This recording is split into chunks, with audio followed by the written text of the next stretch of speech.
Over the past few years, we've seen a huge increase in the number of puppies alone that we have received into the shelter. We have noticed that it is not just restricted breeds, which is the pit bulls and the German shepherds and the dobies, but also all breeds. In 2018, the ban was lifted so pit bulls are now legal. However, there are a number of restrictions that are required, so that's why they're called a restricted breed, and they're not just the only ones. And it has become apparent that particularly over the last, I would say, 12 months, the numbers have increased dramatically.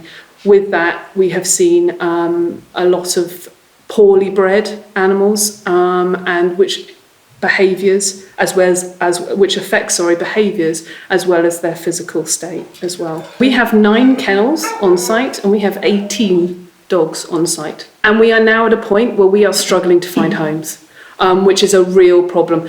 We always say that we are not a kill shelter. We don't put down to make room, which is the most ideal thing, that you do not put animals down within a shelter environment. However, we are coming to a point where we don't know what to do because we are so overrun by so many dogs. People think just because it has a microchip or even licensed, that the mom, if she's licensed and microchipped, everything's legal. Mm-hmm. The entire litter of puppies will be illegal unless the owner has applied for a breeder's permit from the Department of Environment and Natural Resources.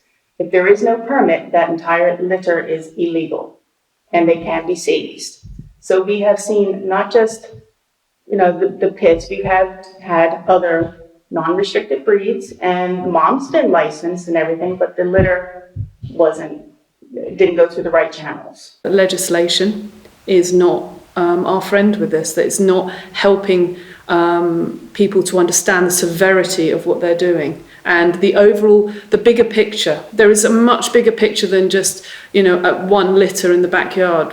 We're seeing hundreds. We're seeing hundreds of dogs that are illegal, or the breeding is illegal. And again, we talked about pit bulls, but it's all breeds, and we're seeing poorly bred dogs. The big message to those people who are producing a product, if you're not really a breeder or you're just trying to produce something to make money, consider that you have a massive butterfly effect on your community. Because these dogs, if they're not socialized and trained, if they go into a home that keeps them for a few weeks while they're cute, because pit bulls are really cute, and then they just put them out in the backyard, they don't do any further work. Well, now you have a dog with massive potential behavioral issues that could end up biting somebody. So it comes right back around. So that would be, to me, the really big message is be aware of what you're putting out into your community.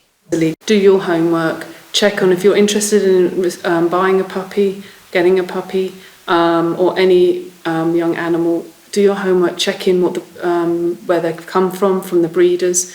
And yes, if you know of an illegal dog, please report it. The main thing about that is that in the long run, you're looking after the animal, and that's what we're trying to do here.